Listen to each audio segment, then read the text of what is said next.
Assalamualaikum warahmatullahi wabarakatuh. My name is Gil Zulkarnain and my registration number is 171073 2010.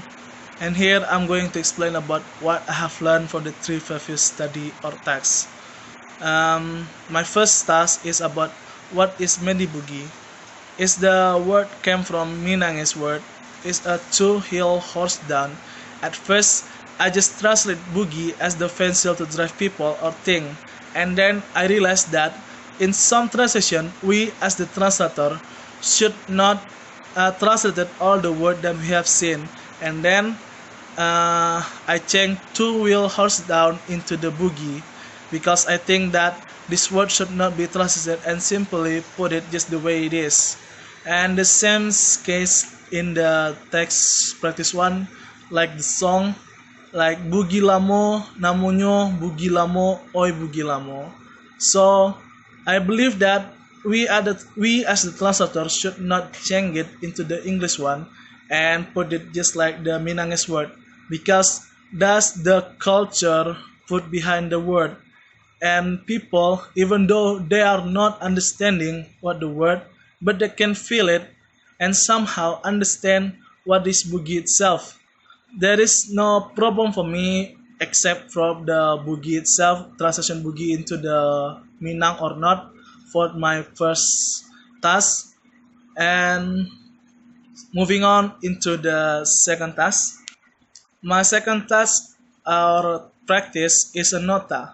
Nota is the formal text about agreement between a company. Instead translated to the source language into the English, this second task is translated from the English into the Indonesian or Bahasa. Due to my understanding, I find no hard time to translate it. But the tricky part about this task um, is the resume of word. There are so many resume for every part of the paragraph. The problem that I have got in this are so many words that I need to translate it. But by translating practice 2, I gain more new word. So there is no problem for me to understanding it more. And that's I can get for the practice 2. Moving on into the practice 3. Uh, So this is the last practice from the theory of practice translation in this half semester. The first practice is about translate from the article, second one is from nota, and this the last one is the practice itself, biography, I think. At first, I think that there is no point for me to much, no, there is not much for me that I can learn here, but I was wrong. There are so many things that I can learn from it. The translation is the from Indonesian into English. The writer wrote about herself and her family. She simply put it into an interesting story. She explained about how her father hard working to be able to buy food and defray his family, and luckily she is able to get some scholarship which is able to pay for her own expanding. So what that's the point that I can learn from the these three practice. I believe that each of this practice it simply put it into us to be able to understanding and translation and gain more information about translation.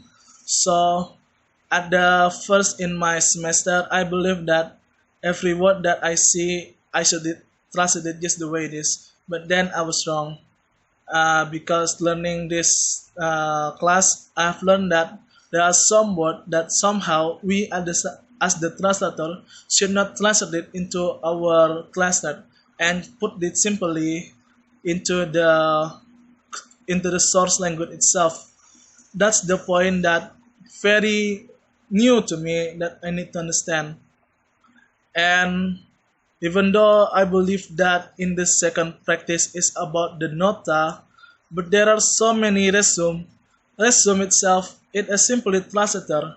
But then I begin to think that should I translate the resume into the form of the language or just simply put into the resume itself, because resume is a combination between the word. Basically it's about the first initial of the word. So when I learned in bahasa, resuming is um, combining words that we should not change it.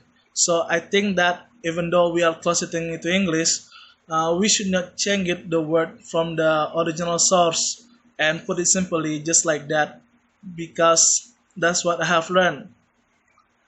And about the last translation project is the self biography.